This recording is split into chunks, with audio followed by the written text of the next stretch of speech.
And welcome back to another episode of Over the Glass. I am your host, Jay. Co-host Nessa here. Co-host Drew. And today we have a guest, Lacey. Welcome. Hey. Thank you. We always start off our interviews with an introduction, how you got into hockey, how you identify, and all that good stuff. Okay. So I identify as a hockey fan. My pronouns are anything. I don't care what I'm perceived as. I got into hockey in the 2021 season. I was recovering from a traumatic brain injury, and the program I was using, you needed a hobby, and I, up until that point, I'd been doing the program for about a year, and I was too sick to get a hobby. And I went to a hockey game, and I was like, oh, this is like the first time I've focused on something, and I haven't thought about being sick. So maybe hockey is going to be my new hobby because I hate sports, and this will never become my entire personality. So fast forward to like not even 3 years later, and I am an Anaheim Ducks season ticket holder. I have a hockey clothing brand. I have a lot of upcoming projects within the hockey community, and it did become my entire personality. Somehow it just gets all of us, right? It just gets a hold on you. Yep. You know how it is. Yep, sure do. Yep. So started a whole hockey podcast. Yep. And it's great. We need more of it. Would you like to tell us what the inspiration was behind starting your clothing brand, Double Hockey Stix? Yeah, my friends. I'm in a Discord, a private Discord, about 35 people, and I had started the Discord early on because a bunch of my friends had never seen the Mighty Ducks, and I was just like, how have you guys been into hockey your entire lives? You've never seen this movie, which was in fact my only connection to hockey, because I'm a huge Disney freak. Like I literally moved here to be next to Disneyland. So that was like my only connection. I'm like, how have you guys not seen this? So I had this idea for this brand, and all I could think of was the quote, hockey is gay. And that was like what I knew I wanted to put on a shirt. But I was too sick to start the brand, and I'm an extremely impatient person. Like when I want something, I want it right now. So I waited over a year to start Double Hockey Stix, which was the correct thing to do till I was healthy to be able to do it. But yeah, I started it for this Discord of people, and they're all queer, women, trans adjacent. And when I launched the brand, I had so many orders, and I was just like, this is way more than the people that are in my Discord. And so the word had got out, and I just was like, oh my God, I think I might have something here. So I started with like less than 20 designs, and where I stand right now, I have over 700 items on the website. Wow.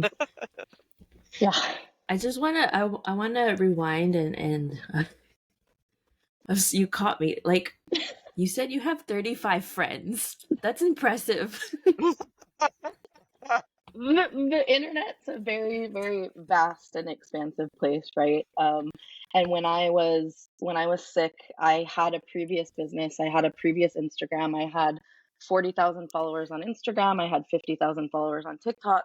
So I'm very used to being in front of an audience. I'm very used to holding space for large groups of people. And when all that got stripped away from me, when I got the brain injury, I was isolated. I had no friends. I lost everybody. I lost my entire community, my business. So when I started to make hockey friends, and queer hockey friends specifically, I was like holding onto the reins, like, I'm not fucking letting you people go. Can I cuss? Yes. Okay. Go ahead. Like, I don't know the rules with like the podcast stuff. There are no rules. Like, okay, cool. So yeah, I had these like specific people that, it wasn't like I'm choosing you. It was just the people that were like, hey, we want to get on Discord and watch Mighty Ducks together. And we did that. And then they were like, can we stay? And like, can you keep this a Discord? And I was like, oh, yeah, like, I don't know how to use Discord, but we can do that. And actually 2 weekends ago, I got together with 10 of them in St. Louis and we went to a game together. So they're now also real life friends. Cute. Love that. That's awesome. Yeah. So they're the inspo behind Double Hockey Stix. They've been with me through every part of it. So it's because of them that this exists. So I blame love them. supportive friends. All that peer pressure. Yeah, But it's good peer pressure. it's great. Right. It's the best. Now you have a hockey Discord cult. Yeah, basically. They're the biggest supporters, the best customers. I mean, yeah, they're anything that I'm like, should I do this? They're like, I'm like, oh, okay. Like they kind of keep me grounded and sane. So it's good to have that soundboard. For sure. Did you how do I my brain is all over the place today. Can you also kind of go over where the name came from? Why Double Hockey Stix? I don't know. It just sounded good. It's cute. Like, it's really cute. And I mean, everybody knows, like, when you're a kid, HE Double Hockey Stix. Yes. And HE Double Hockey Stix was way too long. And it's kind of like, I don't know if anybody's noticed, but like we took the he out, the HE. So it's just Double Hockey Stick. That wasn't intentional, but like afterwards I was like, oh, like that's kind of funny.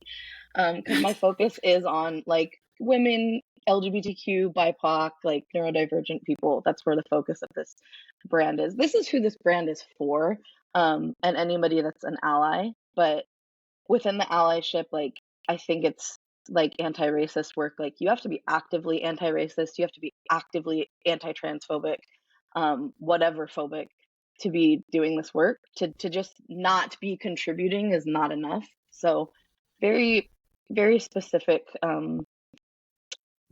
like who this is for. I love that. Yeah, when I was right before we hopped on, I was trying to recall how I kind of came upon your brand. I think I was just scrolling idly on like IG one day and I saw it, and I don't even remember what the post was about, but I was like, this is interesting. Like, I haven't seen this type of like hockey merch before, and I kind of just like fell into that rabbit hole, and I just figured like this brand kind of vibes with kind of like what we are all about on this podcast. Like when we first started it's very similar to kind of how you were talking about how you started on this journey. It's just that you fell upon it and you found a niche and you ran with it, and your demographic is very much like something that like exists in this sport, and you don't see a whole lot of it. And I just felt like this, like there's so much like we could talk about, and I'm so excited that we managed to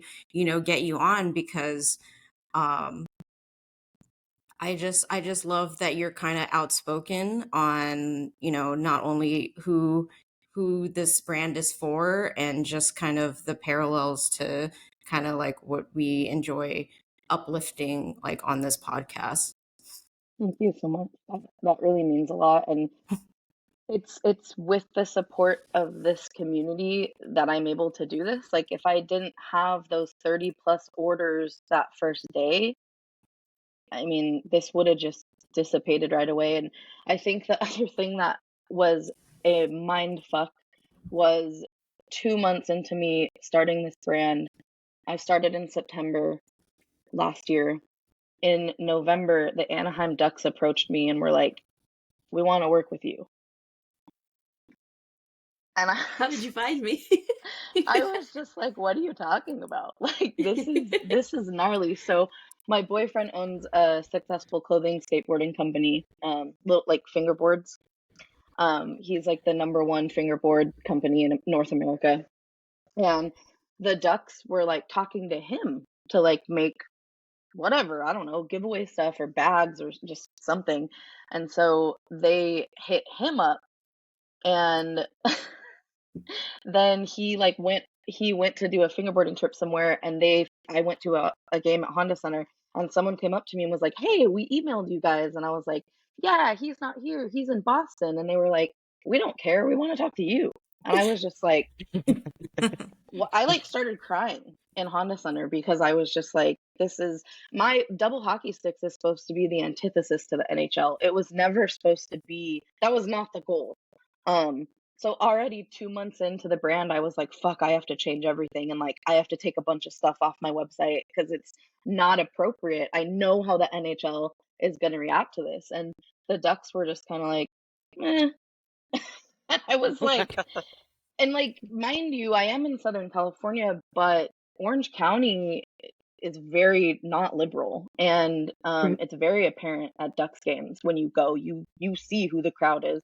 So yeah, I was like nervous, like I'm gonna make Pride merch for like this crowd, like okay, but the Ducks trusted me, so we did it. Yeah, I especially like your big duck energy shirt that you made for them. It's Yeah, that so was good. that was a trip that they did that. The woman I was working with was like, yeah, like don't worry about it, like I'll get it approved, because like she was flipping through the designs and was like, that one. And I was like, we put that in as a joke, like we, you know, like we didn't think you would pick that. And she's like, no, it's fine. And she's like, I just have to get it approved by these other guys at it, like one level above me. And I was like, okay. So I like emailed her the next day, like, hey, I need to know if I'm like I need to make this product because there's a time frame. Like I need to know if it's approved. She's like, oh yeah, I couldn't find them, just make it. And I was like, okay, like I'm gonna do this. So she had fun with it, and like people, they were okay with it. And I guess like the higher up people like didn't catch the innuendo, I guess. But I mean, big duck energy, like come on. It's not. How do you not There's get it? no harm. It's There's right no there. harm in it though. Like there's no harm in it. So it's just fun.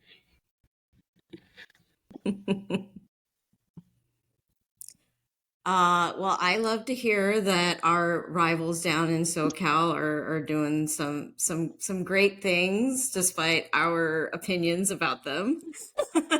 We're in the same boat right now, baby. I don't even mind the Sharks. I'm Okay. like, come here.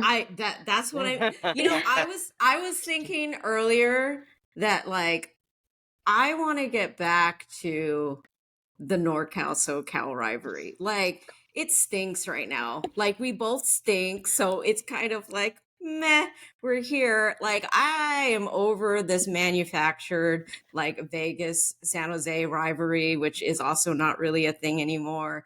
I like when that started happening, I'm like, get out of here. I don't like, who are you? Isn't Like everything about the VGK got manufactured? No but comment.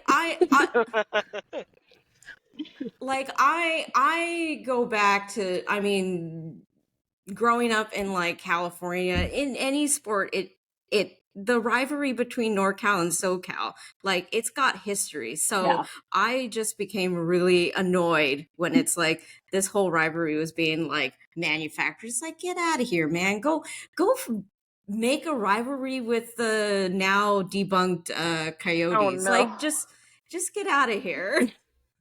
Yeah, it's kind of tragic, like to have, you know, I just started watching hockey, and so I haven't really gotten that San Jose Sharks, Anaheim Ducks like thing going on. I mean, the first couple games that I went to against the Sharks, it was like I knew the lore, so I was like, oh yeah, we're gonna like be so upset at these guys, and then it was just like we were all just kind of chill in the arena, like we all suck. Yeah. Cute. I'm like here for that Yeah. too. You came in just as the Sharks started to really. I know, and I'm so lucky that I did get to see the Sharks that I saw, Hurdle and you know, I know, I'm sorry, I shouldn't, I know, I'm sorry, but I did, you know, I saw that crew, and it was a good crew. I probably shouldn't say this as a Ducks fan, but like I don't mind the Sharks, like I like the Sharks. And I always think it's funny that they always As you have should. players that look like sharks. I'm like, oh yeah, Huh. you look like a shark. You should be on that team. You know, it's What funny you is- say that because back in the day, the Coyotes used to have like a roster full of people that sounded like they belonged in the desert. Like it was just like you could find them on the roster. It was like who was it? It's like Keller Stone, not Yeah. Mark Stone, but there was a Stone that played for them. Yeah, Doan, and I'm like, man, that sounds like almost like Dune. Like it sounds like you guys like belong in the desert. How perfect is your roster where it's all desert sounding names? They fit the theme, yeah. Yeah. Yeah, I kind of miss the rivalry, like I keep saying. But nowadays, it's kind of like I don't have any opinions in one Yeah. way or the other. It's just we're just here in California. We're just I don't know. Yeah. Like we I don't think really right have now much it's going on. about- Like even though Go ahead. even with like the Kings in the playoffs, I mean they're gonna get knocked out soon. So it's kind of like we're like, Yeah. I was gonna ask you guys, is there a Kings San Jose rivalry? And also the only rivalry with Anaheim and San Jose right now is Celebrini. I'm like, you know. I But haven't even been feeling that. is there a rivalry? Is there a rivalry maybe there? not a rivalry, but like a competition. Does the fan base legit think? Does fan base legit think that they're gonna get first overall? I mean, I know that dude's probably going to Chicago and it's rigged and I'm just fucking over it. So That's where I'm going. Yeah, don't I'm know. waiting for that too. yeah. Okay, so speaking of drafts though, how did you feel when the Ducks dropped in Sorry. the draft last year? Triggered. Sorry. I didn't mean to laugh. Not Trigger to warning. trigger you all over again. I am. Thank you very much. So I was actually at like the Ducks live draft party and like we were so Oh, no. fucking amped because we were like Connor Bedard, like, and then they flipped over the card and it was upside down, and we were like, That's how you felt, upside down. yeah, like that's okay, that's shady shades, and like I'm still new to hockey right now, so like last year I'm like that's kind of fucked up, but then I started seeing all the rumors that everybody's like, oh, like, you know, it's rigged and da da da da da, and I started thinking about it and I was like, you know, like they were never gonna let Connor Bedard come to Southern California. Like they were never gonna let him come to this market.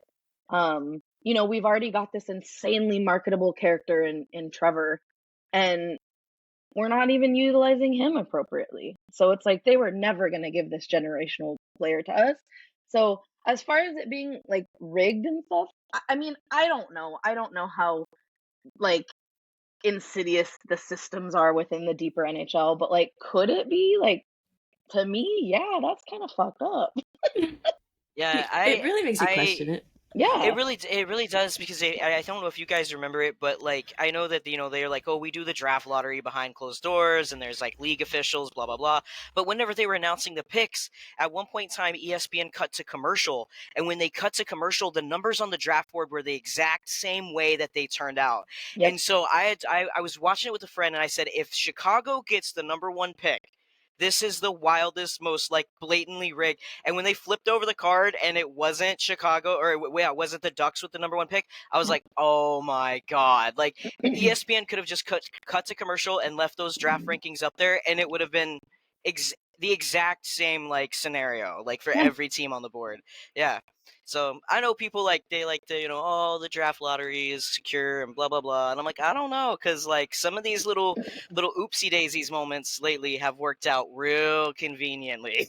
Well, the Anaheim Ducks didn't have a scandal that we needed to cover up, that needed to have this new generation come in and be the new face of the league. Like we didn't experience that, and I'm sure if we did, we probably would have gotten him. But like, yeah, they were never going to let this kid come to an unconventional hockey market. Like it just, looking back at it, was like, yeah, that was never going to happen. But Leo was who I wanted because I knew we weren't getting Bedard, and so I'm really really happy we got Leo Carlson. He's just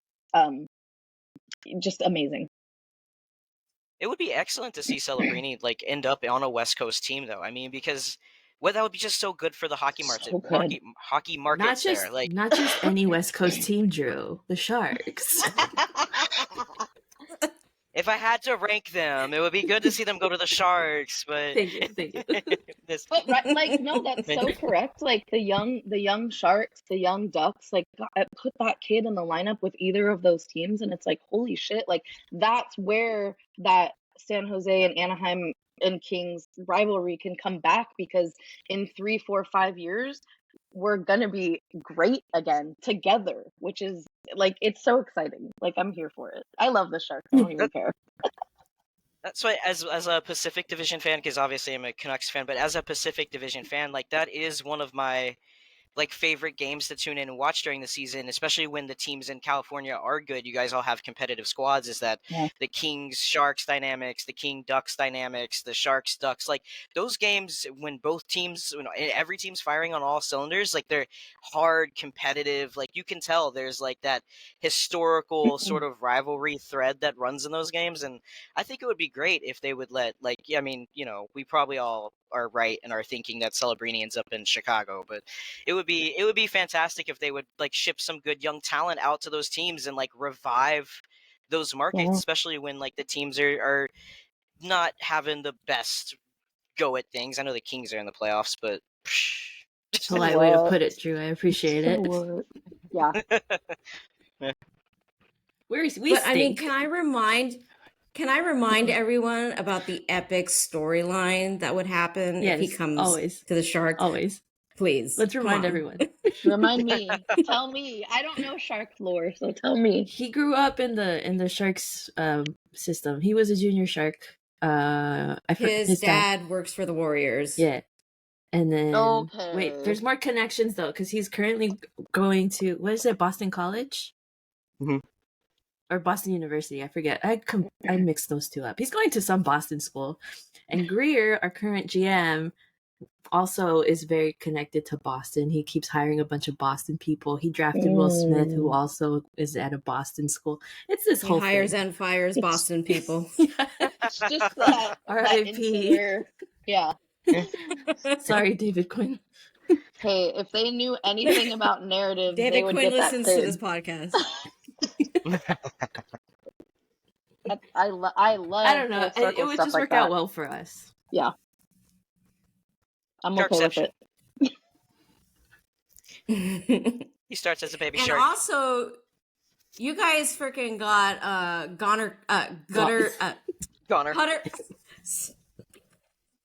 Hutter Gauthier recently. So I mean, give us some things. Share. I'm We're sharing desperate is here. caring. That's another. That's another triggered. I'm triggered over here. So, oh no, Jamie Drysdale was my favorite player, and oh no, sorry for your loss. It's okay. We all go through it. Yeah, and I had never gone through that before. You can ask Nessa how she feels about the hurdle trade. Oh, it's so broken. You say hurdle and my heart breaks. It's so tragic. I was watching the Vegas game last night. Well, so I watched a little bit of the Vegas game last night, and seeing him in those colors is awful. I refuse. I refuse. So terrible. Already, I refuse to watch Vegas, and then that's another reason why not to watch. Yeah, I can't. That was Jay loves themselves. I clearly don't. Hey, sometimes last episode, if you recall, because you let us know that you listened to it. I have them on mute. Anything. My mental health. I see nothing. You're way stronger than I, because the instant Jamie went to Flyers, I was like, I'm a fucking Flyers fan. Yes, I'm buying tickets to go see him. Like, I switched immediately. I bought the jersey, and I think it was easy because Flyers weren't they weren't on my radar, but I didn't hate them. Like, if he went to VGK or Pens, that would have been really hard for me.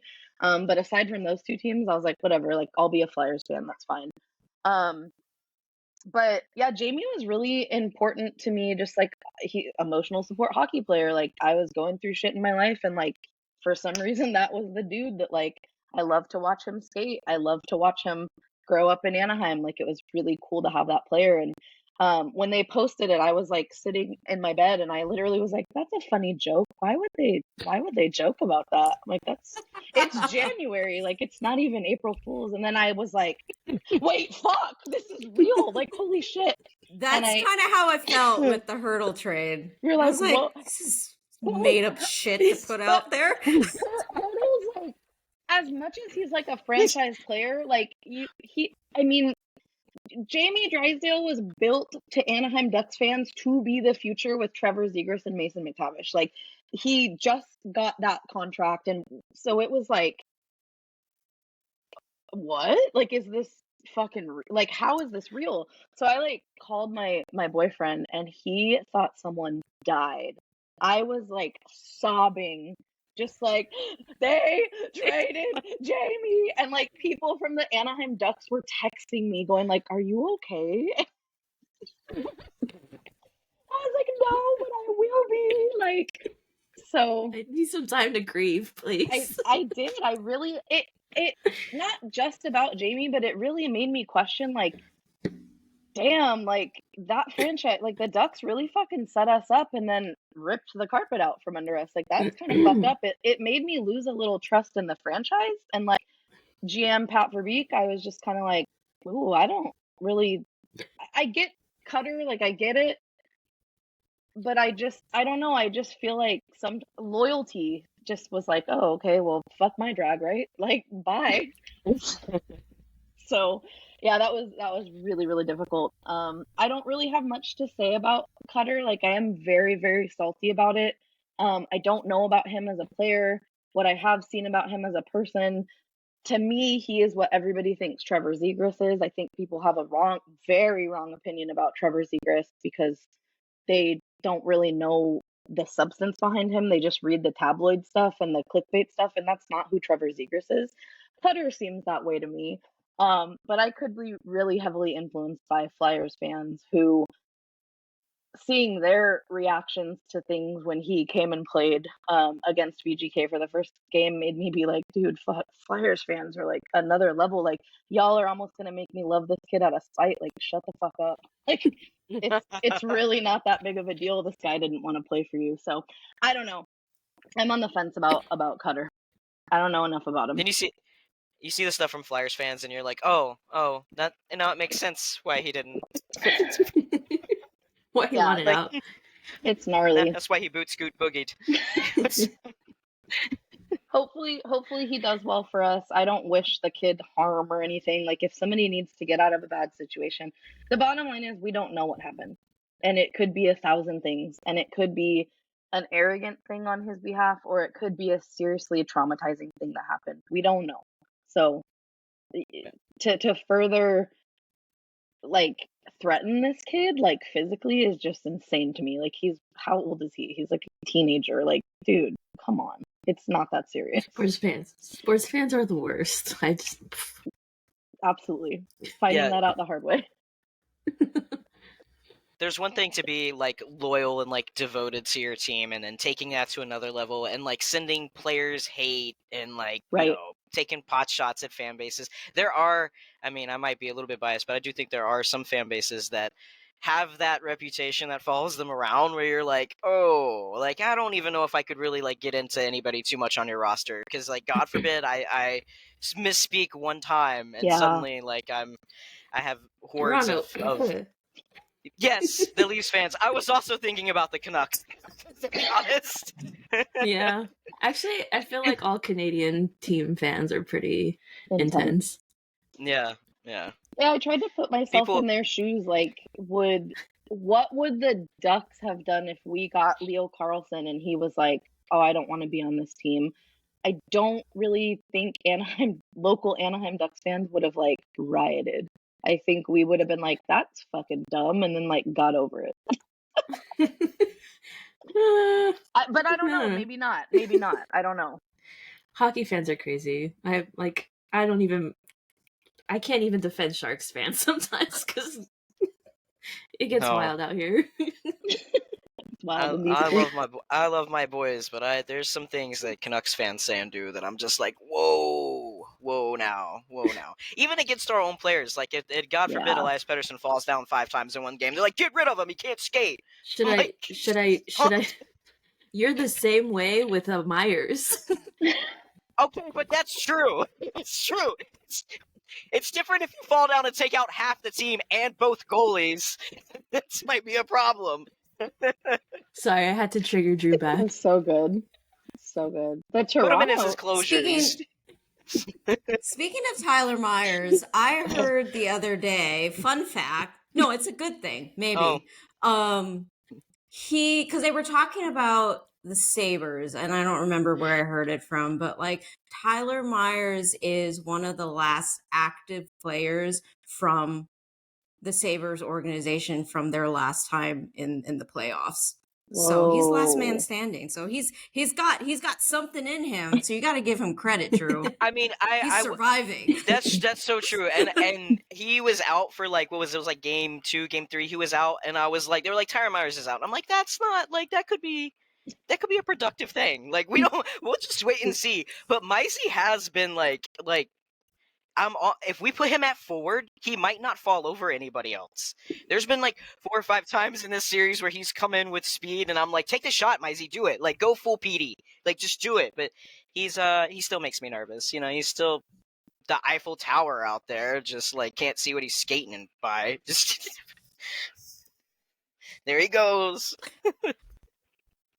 Okay, I want to go back briefly to Zegras because as a Sharks fan, usually I don't commend any sort of praises to any Ducks players, but I didn't really understand all of like this hate coming to Zegras, like especially during that season. I don't know, like I can't recall if that was like his first season or whatever it was, but he was doing like all the Michigans and whatever, and all these like old, white men hockey guys were just like so offended, so triggered that he was actually having fun out there. And it's like, first off, like, get out of here. And 2, like, God, don't make me like a Ducks player. Come on.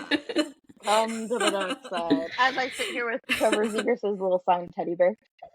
Oh, cute. Aw, Yeah. cute. Honestly, yeah. I feel like that thing it happens all the time because I don't know how aware you are of like past things before you got into hockey, but Hurdle actually had a game against the Rangers where he scored 4 goals, and that 4th one was a between the legs.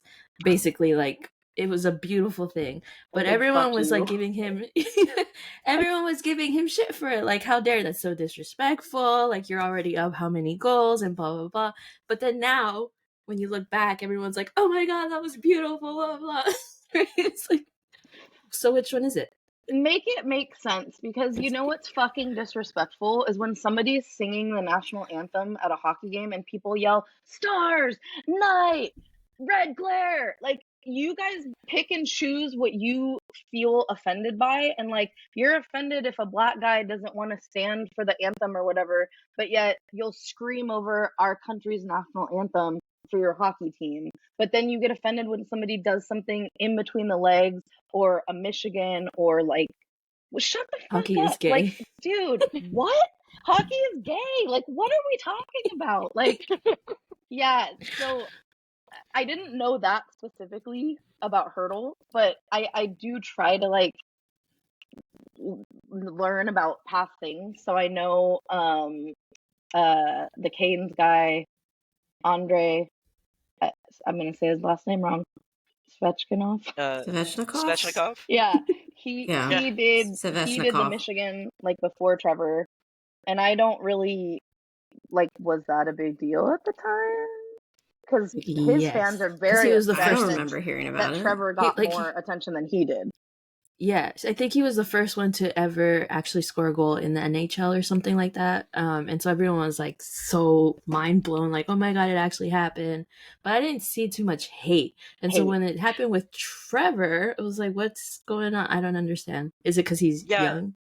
I noticed that too, because Svechnikov did it, and people were like, "Oh, he pulled off this crazy thing," and then it wasn't. But like, however long, like Svechnikov actually did it twice, if I'm not Yeah. mistaken. hmm And then like by the second time, that's when like I noticed more pushback of like, "Why is this Why making is he it doing into the it? game?" And it's like, Mm. because players are getting creative and having fun. Like this is what they've grown up doing their whole lives. They want to try to pick it up and put it top shelf on their blade. Like, what's wrong with that? That's a if the rules don't explicitly state you can't do that. These guys are having fun and being creative. That's why I like Hurdle. It's literally like why Hurdle has been on my radar since he had that fourth goal, is because he pulled off one of the sickest shots for this fourth goal, like of his first 4-goal game of his career, and everybody was like, "That's just disrespectful. You already scored 3 goals. You didn't have to score on him like that." And it's like, if he can, why not? Like, what do you have against, like, yeah, Fun. they're pro athletes and this is a job, but like you should also have fun at your job. And if you got the skills to do some sick shit like that, like, I don't know, have fun doing sick shit. Like, so you get paid $1 million, brother. Yeah. Like that's a Is resume skill. is hockey not a game? Do we not Right. play? Is there not some sort of I mean- strategic thing that happens here? Like, How is that disrespectful? But like McDavid just taking on like everybody on the opposing team and like getting by them and then scoring. Like, how are we not like criticizing him? Like, respect your opponent. Don't Respect run your them all elders. over. It's because Trevor's an easy target. He's a young white guy that's an American, that they want to say he's like the cocky, braggadocious. Like they want to give that narrative to him, and he does have it to some extent, but like it's so surface. Like that opinion of Trevor is so surface, and like if you take that at face value, you're missing so much of this kid that makes his not only his game great, but the Ducks games great. And we don't have very many great games. And I can tell you these last 11 games where he came back from the broken ankle was the most fun I had with the Ducks all season, because he's there, he's doing what we asked him to do defensively, he's playing that two-way game. That he's better 200 foot, and he's still having fun. And it's not that he's going out there like he's not like this little gremlin that's like, I'm gonna piss off John Tortorella. Like he's not doing that. It's just how his hockey brain is wired. He just sees the ice differently than other people, and some people on the Ducks can't keep up with him. But like he has said openly in interviews, if my team and my coaches want me to stop, I will stop. And they've never asked him to stop. So I'm a huge Zegras defender. I get to hate on him because I love him so much. But when like other people that like haven't earned that right to hate on him, like all the Kraken stuff, and Kraken's my other team, and I was at that Same. game where High he five. broke that. Yeah, that was like, dude, that whole thing was just like, how come everyone else can break a camera in the penalty box and everybody thinks it's funny and posts about it, but Trevor doesn't? And it's like, he needs therapy. Motherfucker, these guys chase each other up and down for a puck and beat the shit out of each other when they snow shower their goalie. They all need therapy. Like, Trevor Zegras isn't the problem. It's toxic male masculine sports and the performance of that. Like, it's not Trevor Zegras. it's I wild too to promise. see the dynamic between, like, Zegras gets all this hate for being arguably the same skill level. I mean, like, him and Connor Bedard are obviously, they're two young kids, very skilled, right? But then you look at the contrasting like personalities. I think Bedard is like a soft-spoken, more like kind of quiet, especially around the media.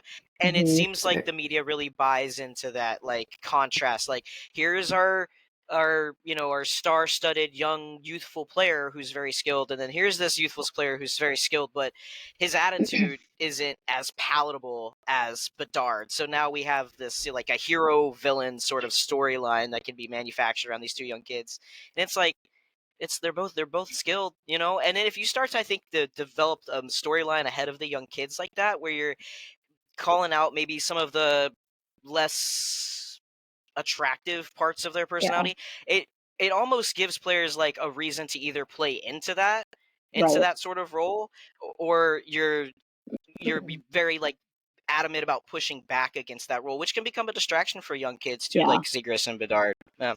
But it's like, who is it like who is disrespected by this? Who is it distracting for? old white men. Yep. Yeah. Like, I think children, teenagers, love Zegras and Bedard equally. Maybe more Bedard this year because he was new and fresh and he was the new shiny toy. Trevor was injured and didn't really get to play. But it's like everybody loves both of those guys. And Connor Bedard, I mean, I guess that's the difference between a Canadian raised hockey player and an American raised one, maybe. But like Connor Bedard had some like snarky, funny, silly, personable interactions this season that I think kind of surprised people, where they were like, "Oh, he's like kind of funny." Where Trevor's kind of like the silly clown, like, "I'm gonna put on a cactus costume." Bedard's like sneaky funny, and you're like, "Oh shit!" But like, we can appreciate. But there's room in the NHL for both kinds of those personalities and more. It's so wild to me how the old boys club of hockey pushes back against that the innovation that comes from these young kids trying new things. It's like, what are you so scared of? That more people find the sport and that the sport continues to grow? Like, why does that Yes. why does that threaten you? Like, at the end of the day, the NHL is a business, right? Hockey Right. is just the sport of it. And so all of these and the old boys club is like actively pushing back against how the sport is naturally growing and evolving, and that just is like you're shooting yourself in your foot. Yep. You're shooting your own self in the foot, because here you are, like, the game is catching eyes, it's getting more people, and all you can do is complain about, well, he did a trick shot and that was disrespectful. It's like, what? That's Sports Center top 10 for a month. Like, shut up. Shut So I actually have a little bit of information about that because I do research on toxic hockey culture, and I actually have the book right here. This is a trigger warning for sexual violence, just if anybody doesn't want to hear that, or if I should not speak about that. No? Okay. Cool. Oh, we'll put a trigger warning. Okay. So Yeah. Crossing the Line, Violence and Sexual Assault in Canada's National Sport, by Laura Robinson. I think this was from 1996. So she's been talking about this for 30 years. But she talks about how the reason, specifically in Canadian hockey culture, not other hockey cultures, but Canadian hockey culture is the most predominant. When you individuate, when you're able to individuate and be an individual in hockey, it's they don't want that because it's easier to pin things on when something bad happens. So when there is a sexual assault and we're all a team and we all don't have a personality and we're all going to stick together, World Juniors 2018. So there's this, I mean, it's very serious and it's very, very deep. I don't even know if it's conscious. So when you're saying like, why do they not want these people to have a personality? Because it's easier to pinpoint the bad people when they have a personality and go, yeah, that guy fucking did it because look at how he acts. When they're all straight laced and they've got nothing going on, it's like, well, did they really do that? Like, he doesn't seem like the kind of Right. guy that would do that. So there is a really disgusting, deeper research meaning like behind that, and it's really, really tragic. Yeah, it's kind of the same sort of like toxic masculine, and even not, I mean, because it permeates the whole like career field, but like it's like that, the same reason why bad cops don't get held accountable. Yep. It's that mentality that, well, if we're all in one and we all fall in the same line, then we all can defend ourselves, or have this weird code of silence that excuses our conduct. You Totally. said the name of that book was Crossing the Line? Yeah, Crossing the Line, Violence and Sexual Assault in Canada's National Sport by Laura Robinson. And Mouthful. I know. And this, I got it on Amazon when the 2018 World Junior stuff broke earlier this year. I think it was January, and the book like sold out in like a day.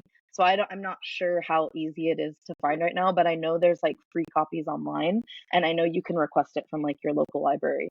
I'm still on chapter 1. It's graphic and very, very hard to get through. Bet. No, I I wrote can it down. imagine. I'd love to check that out, but thank you for letting me know of the subject material. I am a sexual Yeah. assault survivor, so that's important for me to remember, so I don't, trigger myself trying to figure out hockey's problems. Good call. Segue and change the subject after that one. That's heavy stuff. Ooh. Sorry. Yeah, I was like, how to segue. That is Double Hockey Stix though. That is the brand. Like, we make funny, silly, crazy merchandise, but at the end of the day, the things that I stand for and support with the money that I get from the brand are very serious. So like, I want to be lighthearted. I want us to be able to joke about things. Hockey is gay, ha ha ha. Too many men, ha ha ha. But while you're laughing, please remember, like, these serious things are happening, and it's a cultural issue. It's not just hockey. It's our world. But I think both can exist at the same time. It's just finding the balance of it. Yeah. And we talked about this when we had Mickey Hockey She Wrote on in January. We were doing a lot of the World Junior situation came up, and we were talking about that. And that's where I've said this, like, even when that came out, however long ago it really was, and we started learning about that and the Kyle Beach situation in Chicago, is that, at the end of the day, it's the fans that drive the profit margins for the brand and the sport. And if we're still handing over, I think, handed foot, buying into the culture and supporting it sort of passively, it's a big thing for fans, I think, to hold the players, the teams, and the cultures accountable, and to keep these kind of conversations happening and relevant, because it's the only way that we really can push for change, right? It's like, if we all speak up and we're all saying we're not going to have this in our sport, we don't want it in society, we don't want it in our sport, and it starts, at the end of the day, we are the ones that are driving the profit margin. So I think it really is like, this is a chance. We're at a, you hear it all the time, an inflection point, but really, like, in hockey culture, we're at that point where, like, we have to meet all of this with a real sense of holding the players, the teams, and the culture accountable. Otherwise, we're never going to get the change. It's going to become, if not more toxic than it already is. Yep.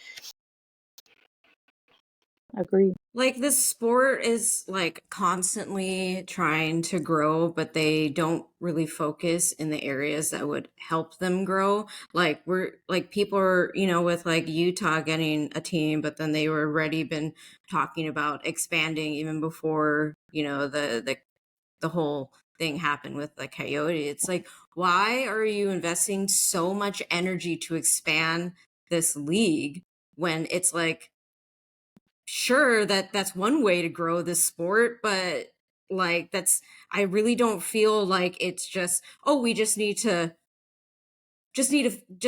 populate in other areas of the world, that'll help us to grow this sport. It's like, no, like, you're just adding in other places and not fixing like the main issues, where it's like, it's like they enjoy the personality that Connor Bedard brings, because he's just like this certain product that fits for them. But it doesn't make sense, like what we were talking about with like Zegras. It's like, why are you guys not uplifting, Zegras? And we have guys like on, the Sharks, but like no one wants to give the Sharks any like positive airtime, because you're just like, oh, the Sharks just suck, and like no one cares about the Sharks. But now they're probably going to talk a lot about Hurdle, because Hurdle's on their like precious baby Vegas. So it's just really exhausting as a fan, that it's like, I mean, like a lot of like what you were talking about, where, your brand is, you want to highlight like the fun, progressive, and the direction that we should be going in. But at the same time, it's like you also want people to be aware that there are these very serious things happening in this sport, where it's like, we can hold space for both. And, that's a lot of like the energy that we try to bring on those podcasts as well. That's Introducing new fans to hockey is like, welcome to hockey. It's a great sport. It's a beautiful sport, but the culture is like traversing a landmine, like just a field full of landmines. It's like what navigating hockey culture is like. Like, be careful where you step, because God knows what you're gonna get. Like, it's a really, honestly, it's a terrible, like, I tell even my friends that I put on to hockey, is I'm like, you got to be careful, because it's a grab bag. Yeah.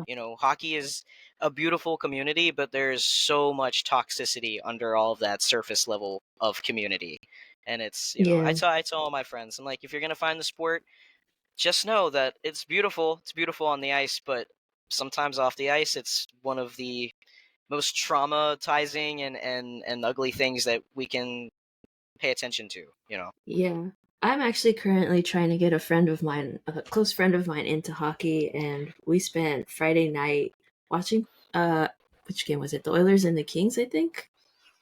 I can't remember now. I know. It was just the game that was on. Which one? Both. Both of them?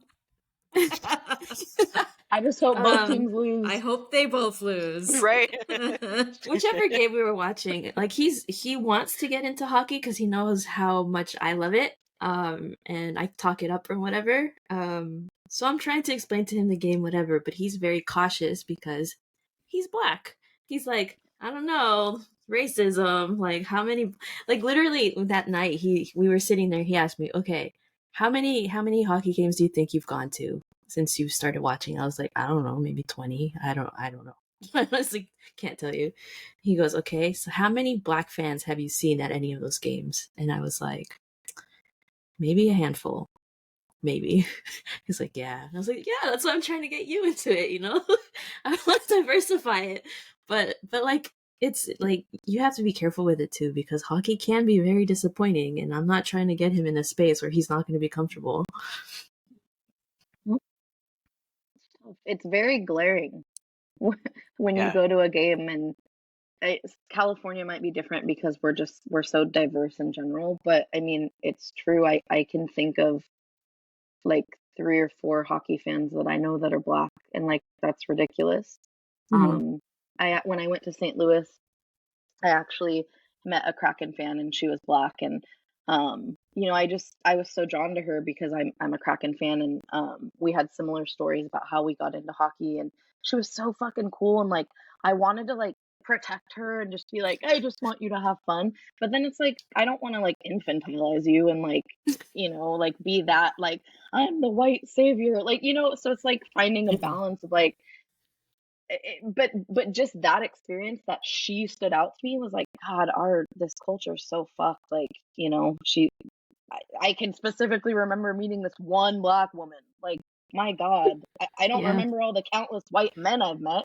So it's definitely, I'm glad that it's growing and expanding, but we've got a lot of freaking work to do to make sure that these spaces are safe for other safe people. And I Yeah. don't say It's everyone because not everyone is safe. And I'm sorry. Like hockey is for everyone. Okay, nothing is for everyone. And that's why I can't stand the term that's like safe spaces. Like you can't some people don't think I'm safe. Like I'm a villain in some people's story. I'm a hero in some people's story. Like we all have that duality and we have to embrace that. But like hockey is never going to be for everyone because it's not safe for everyone. yeah.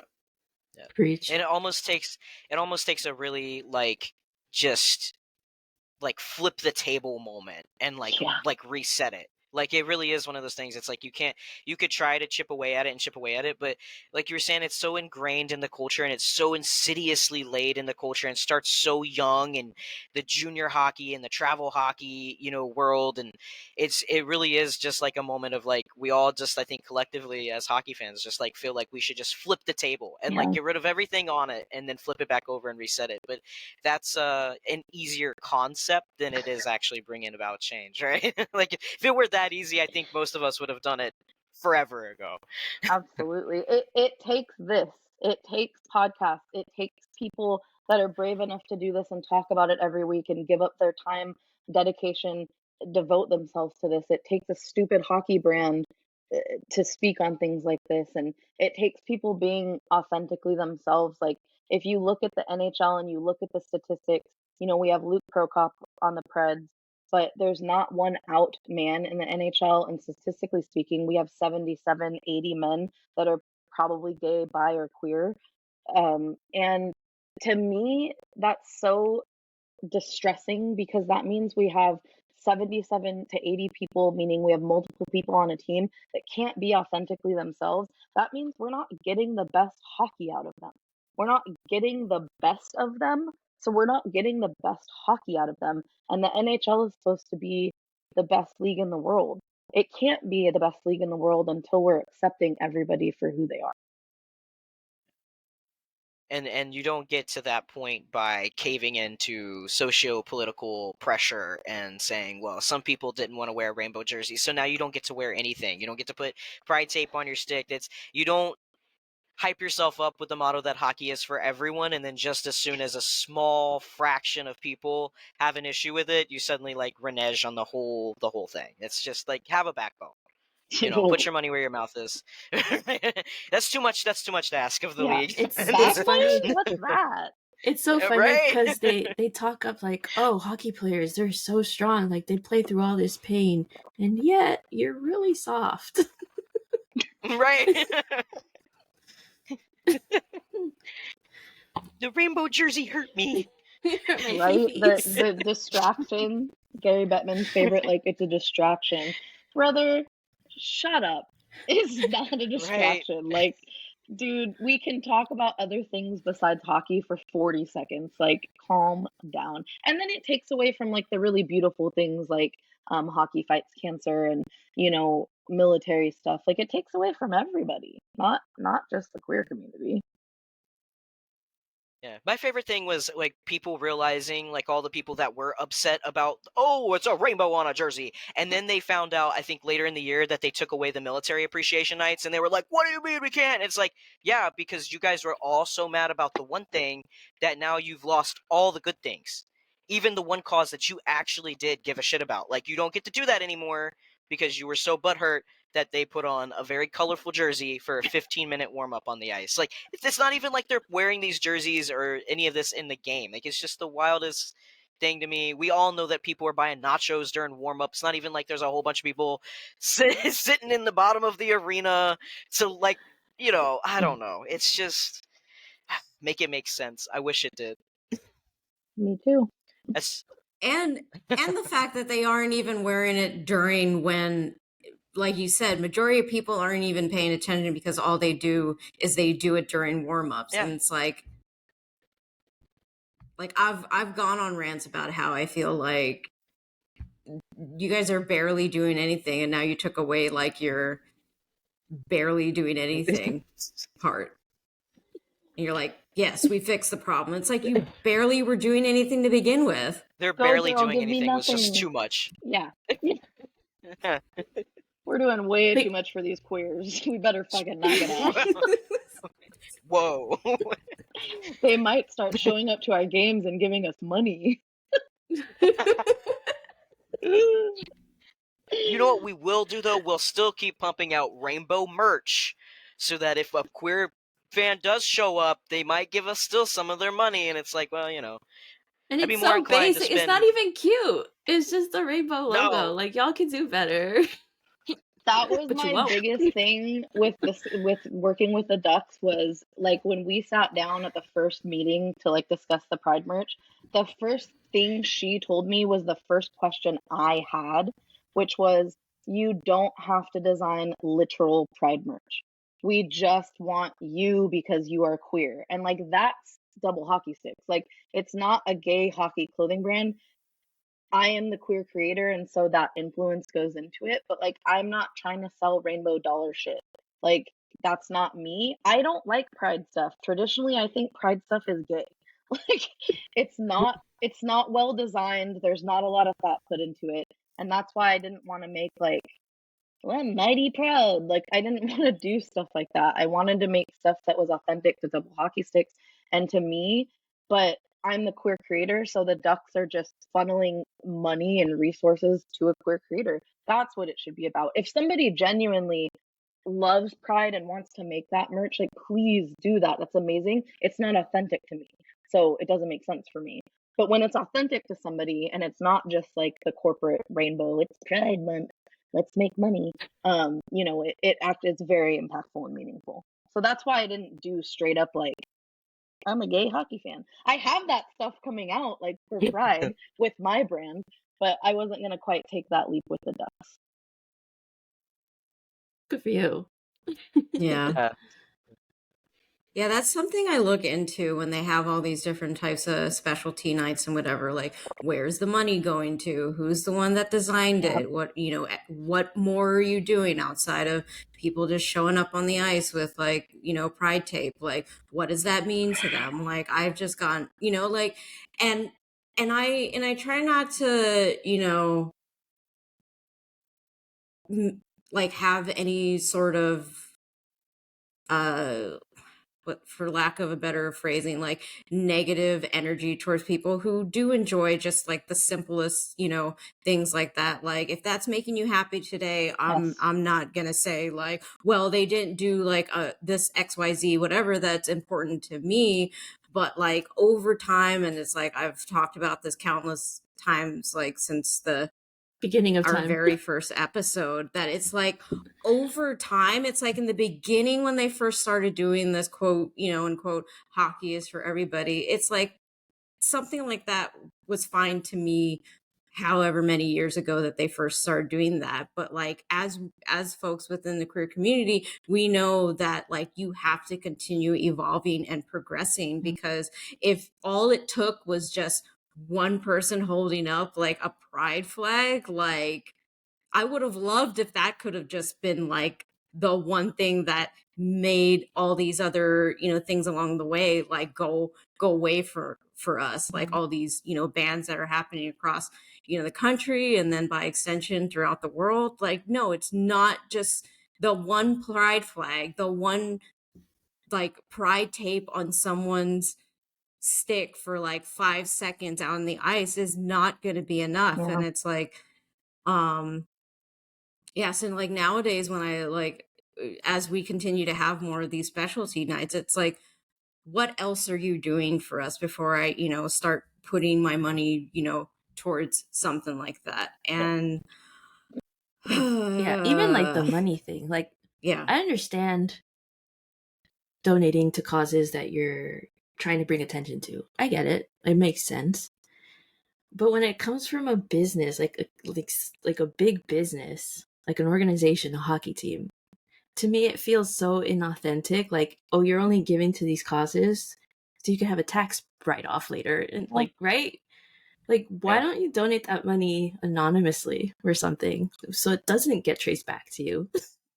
then maybe I'll believe that you actually have something, like you're putting some thought into this, or I don't know. It just doesn't super sit well with me. It's complicated and performative, and it feels like we get pandered to a lot. Oh yeah. Yeah. And that's kind of that's a weird like social like thing too, is like, because it feels like that, like we're getting pandered to as the LGBTQ community, and then you like look at the bare minimum that they try to do, and then you go into like the comments section and it's a bunch of people complaining about us being pandered to, and it's like, we're not even asking for to be pandered to in this way. Like, you know, we're upset too for vastly different reasons, like, but it's, we all feel like we all can see just kind of the, like you were saying, Lacey, like just how performative it all is, that corporate rainbow capitalism.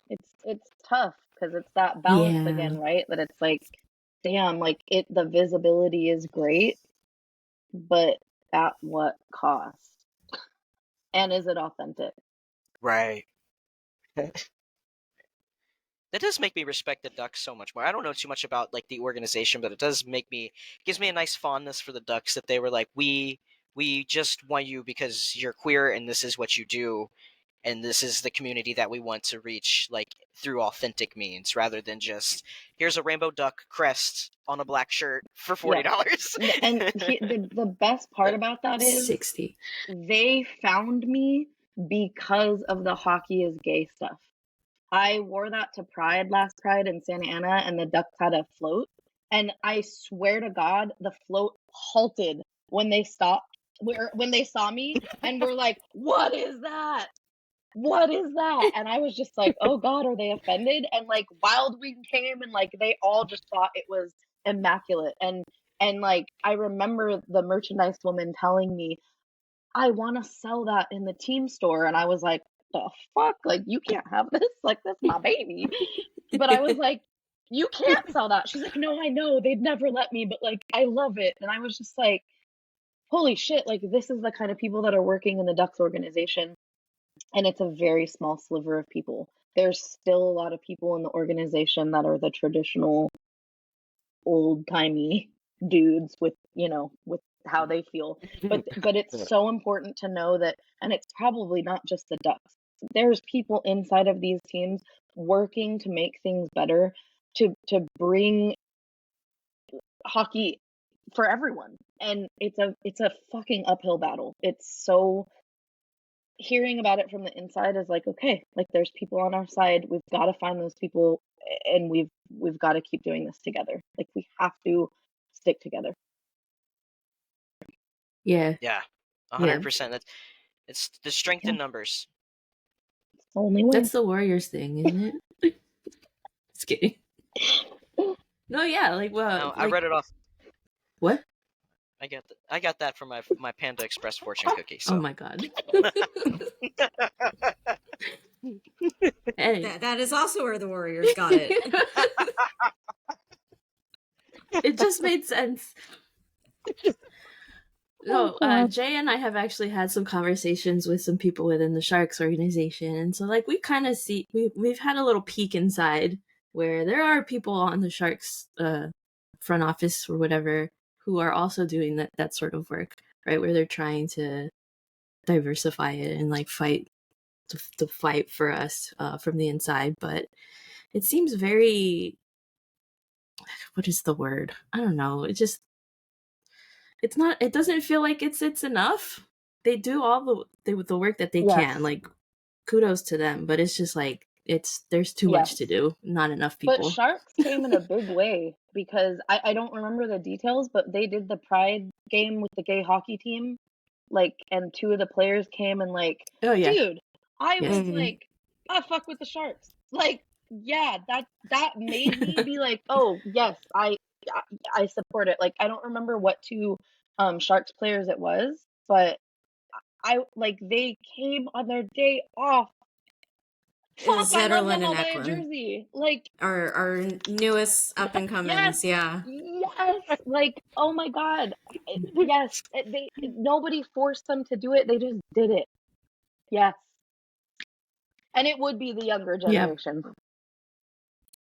Yeah, of course. Which is yes. Yeah. We're heading in the right direction. I mean, eventually we can't avoid this shit. Like Gen Z and the what Gen Alpha, like we're only getting gayer. Like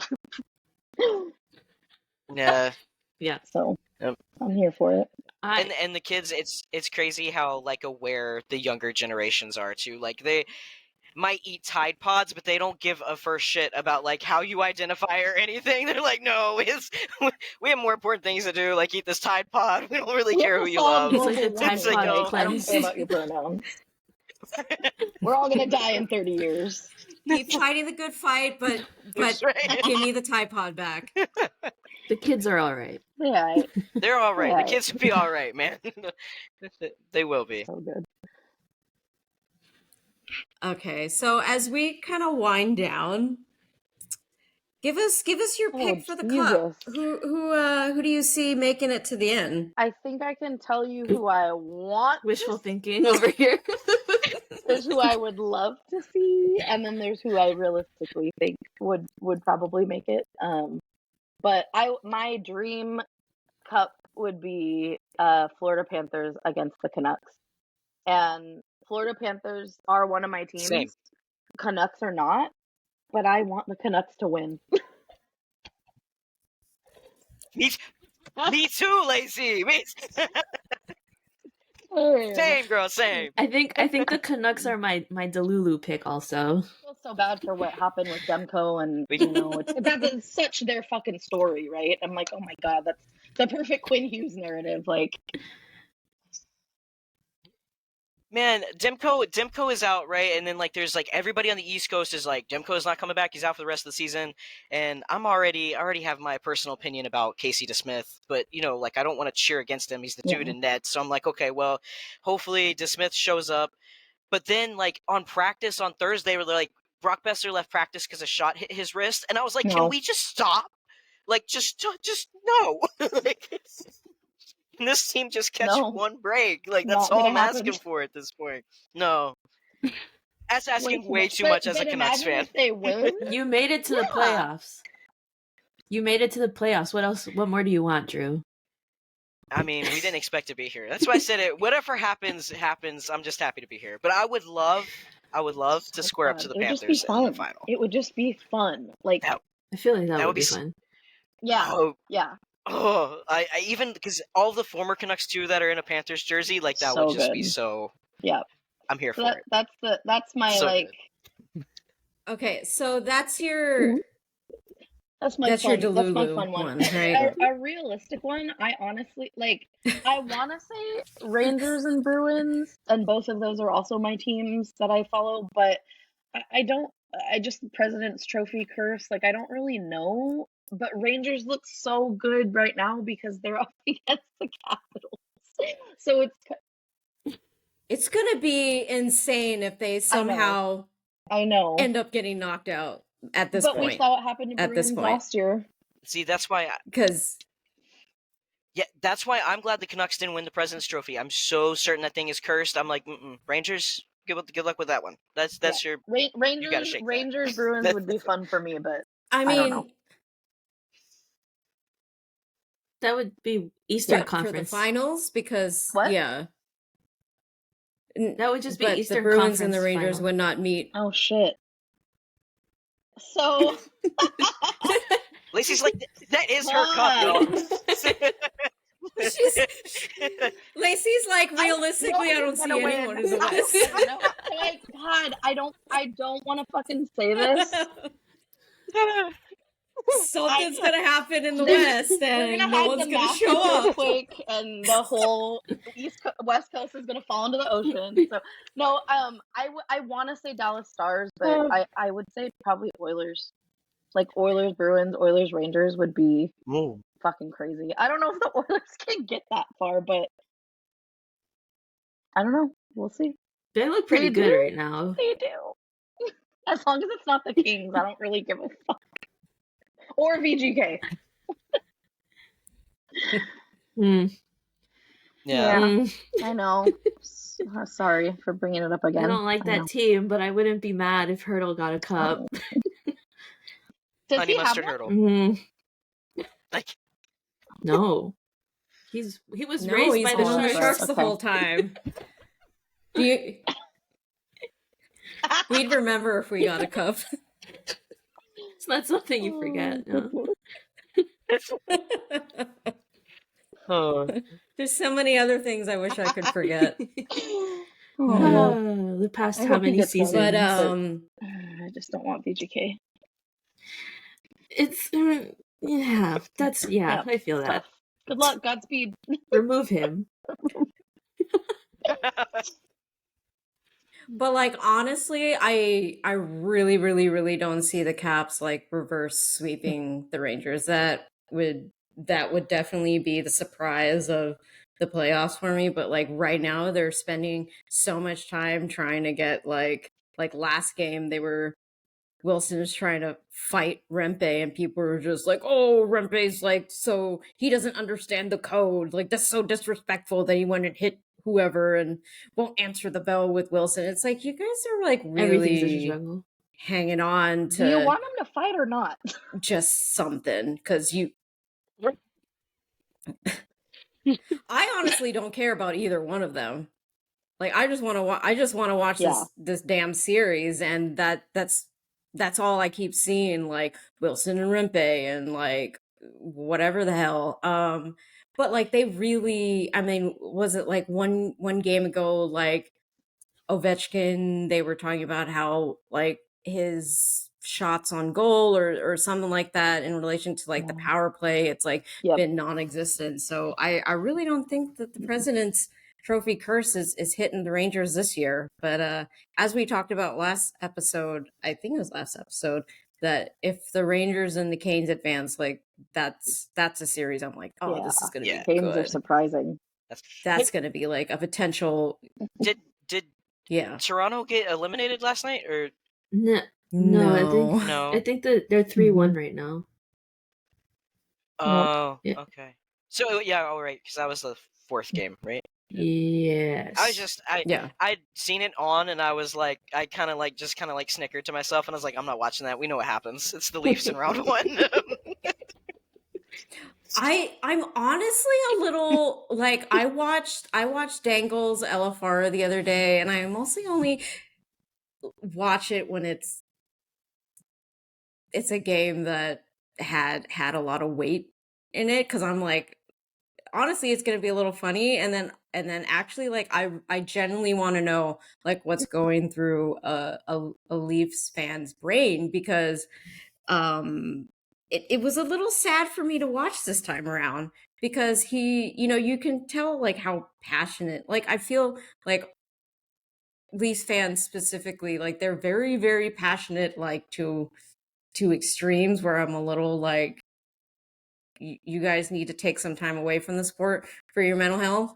But like, it really does seem like this is going to be the season where if they get knocked out of the first round again, like, that they're going to have to make some drastic changes, because they're a really exciting team during like the season, but like they're at the point where it's like that doesn't matter.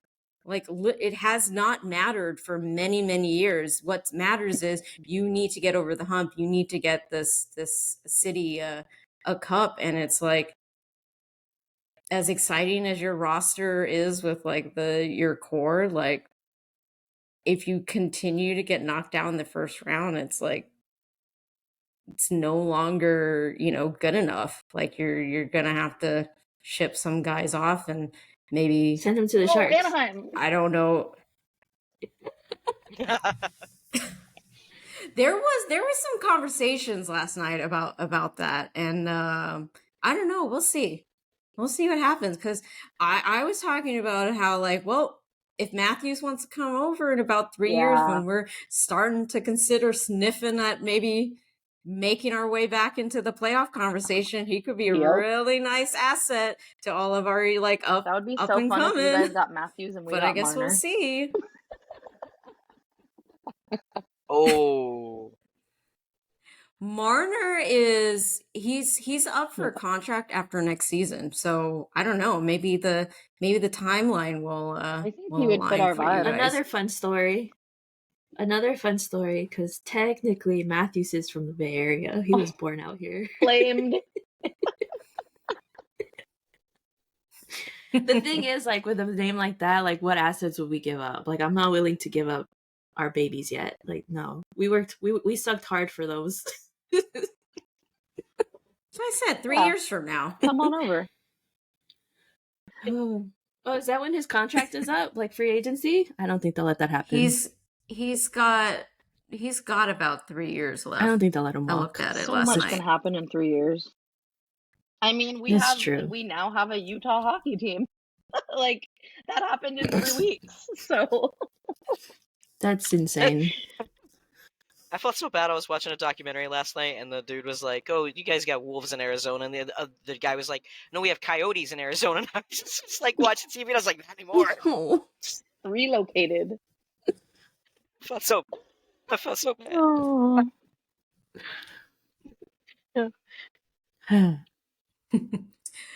All right, Lacey, do you have any final thoughts in terms of like what you got going on with Double Hockey Stix? Any kind of up and coming news that you want to put out into the world? I just always have products coming out. Like, my brain never turns off, so I'm always spitting shit out. And I'm trying to find the balance of like what's too much product, and like how to have photo shoots, and like not just always have like the mock-up photos and have like physical product, but it's very expensive. So I'm trying to find the balance of all those things. I have some stuff coming up, hopefully this summer, that I'm not quite ready to talk about yet, but it's going to be bigger than hockey and just kind of like for the community. It's something I'm really good at, which is like networking and building community and being in community. So I'll definitely be talking more about that on Instagram. And then I'll be vending at a Portland queer hockey tournament, and then a San Diego tournament in August. So that's kind of my in-person schedule right now. But any When are you coming to the Bay? I should look into it. That would be. I'm definitely gonna come up for a game. Probably Sharks Flyers. So Okay. I'll be up there. My goal is to go to all 32 arenas, so I will definitely be doing the West Coast ones this year. So I'll be up there and I'll let you guys know. But yeah, any future stuff, just Instagram and Twitter is where I'm yapping away. I'm a talker, so if I'm doing something, you won't miss it. Okay. All right, Lacey. Well, thank you so much for coming on today. We had a very exciting time chatting with you. And if you don't already follow Lacey in Double Hockey Stix, go ahead and check out the website, check out the Instagram. We'll put all information here on this episode. And as always, I am your host, I'm Jay. Nessa. I'm Drew. I'm Lacey. Thanks for joining us. Thanks for joining. Thank you guys so much for having me. All right. Thanks for joining us, everybody. Bye. Thanks, guys.